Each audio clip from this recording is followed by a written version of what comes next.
నంద్యాల జిల్లా ముచ్చుమరిలో అదృశ్యమైన బాలిక తల్లిదండ్రులను పరామర్శించారు ఆలూరు ఎమ్మెల్యే విరూపాక్షి. బాలిక తల్లిదండ్రులను ఓదార్చి ధైర్యం చెప్పిన ఎమ్మెల్యే అండగా ఉంటామని హామీ ఇచ్చారు. వారం గడుస్తున్నా పాప ఆచూకీ కనిపించకపోవడం ముమ్మాటికి ప్రభుత్వ వైఫల్యమేనని హోంమంత్రి వెంటనే స్పందించి బాధిత కుటుంబానికి న్యాయం చేయాలని డిమాండ్ చేశారు. నిందితులపై కఠిన చర్యలు తీసుకోవడంతో పాటు బాధిత కుటుంబానికి ఎక్స్గ్రేషియాను ప్రకటించాలని డిమాండ్ చేస్తున్న ఎమ్మెల్యే విరూపాక్షితో మా ప్రతినిధి Lokesh face to face. Muchumarri గ్రామంలో మిస్సింగ్ అయిన మైనర్ బాలిక గురించి ఆచూకీ గురించి ఇక్కడంతా గ్రామం అంతా తల్లడిల్లుతున్న పరిస్థితి. ఈ నేపథ్యంలో వైఎస్ఆర్సీపీ నాయకులు కూడా ఈ యొక్క ముచ్చుమరి గ్రామానికి చేరుకొని ఆ యొక్క మిస్సింగ్ అయిన తల్లిదండ్రులను కూడా ఓదార్స్తున్న పరిస్థితి అయితే కనపడుతుంది. ఆలూరు ఎమ్మెల్యే విరూపాక్షి కూడా ఈ యొక్క గ్రామానికి చేరుకొని వాళ్ళ తల్లిదండ్రులను ఓదార్చడం జరిగింది. మనతో మాట్లాడేందుకు విరూపాక్షి ఉన్నారు, వారితో మాట్లాడదాం. చెప్పండి, ఈరోజు చూసుకున్న సంఘటనను ఏ విధంగా చూడొచ్చు అంటారు? అమ్మాయి కనపడకుండా పోయి 6 రోజులు అవుతుంది, ఇంకా ఇప్పటికి కూడా ఆచూకీ తెలియట్లేదు అంటున్నారు. అసలు ఏం జరుగుతుందని మీరు భావిస్తున్నారు? పాప పోయిన సండే రోజు పోయింది. ఆ పాప ఆడుకుంటూ పోయింది. మధ్యాహ్నం చూసుకున్నారు. వాళ్ళు మధ్యాహ్నం 3 గంటలకి పోలీస్ స్టేషన్కి కంప్లైంట్ చేసినారని చెప్తున్నారు వాళ్ళ తల్లిదండ్రులు. చాలా ఘోరంగా ఉంది. ఎందుకంటే 7 రోజులు అయిపోయింది. ఆ పాపని ఎంత కిరాతంగా వాళ్ళే కస్టడీలో ఉన్నారు.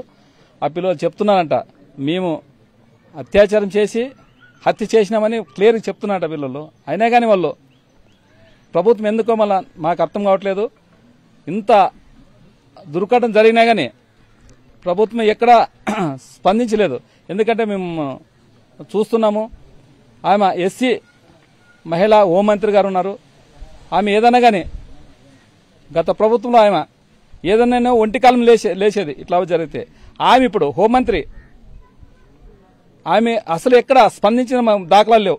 ఎందుకంటే మహిళలు, ఆమె కానీ మహిళ కాబట్టి మహిళ ఇంత జరిగింది, ఇంత ఘోరంగా జరిగింది, ఇంత తల్లిదండ్రులు ఇంత తల్లిదిల్లిపోతున్నారు. అసలు ఎక్కడ ఆమె స్పందించిన దాఖలాలు లేవు. ఎక్కడ ఆమె చర్యలు తీసుకోవాలని చెప్పింది దాఖలాలు కానీ లేవు. మైనాలు బాలులు ఎస్సీలే.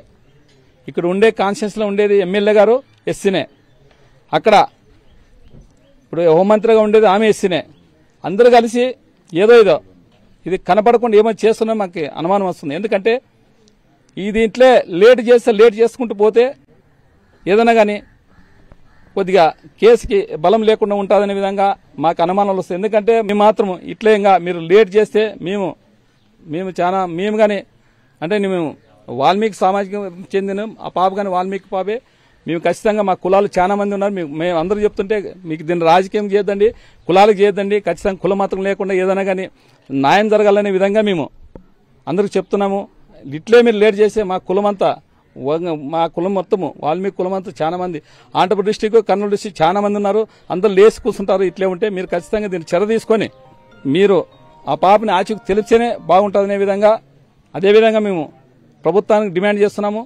ఖచ్చితంగా ఇమీడియట్లీ వాళ్ళకి తల్లిదండ్రులకి 10 లక్షలు సాయం చేయాలని, అదేవిధంగా ఆ ఇంట్లో ప్రభుత్వ ఉద్యోగం ఇవ్వాలని మేము ఖచ్చితంగా డిమాండ్ చేస్తున్నాం. అత్యాచారం చేసి చంపేశామని చెప్పేసి చెప్తున్నారు కాబట్టి బాడీని ఖచ్చితంగా అప్పచెప్పాలంటూ ఎమ్మెల్యే విరూపాక్షి కోరుతున్నారు. అంతేకాకుండా ఈ యొక్క ప్రభుత్వం బాధ్యత వహించి జరిగిన సంఘటనకు బాధ్యత వహించి అమ్మాయి ఎక్స్గ్రేషియా 10 లక్షలతో పాటు ఆ కుటుంబంలో ఒక ప్రభుత్వ ఉద్యోగం కూడా కల్పించాలంటూ ఎమ్మెల్యే విరూపాక్షి కోరుకుంటున్న పరిస్థితి. కెమెరామెన్ శేఖర్తో లోకేష్, సాక్షి టీవీ, నంద్యాల జిల్లా.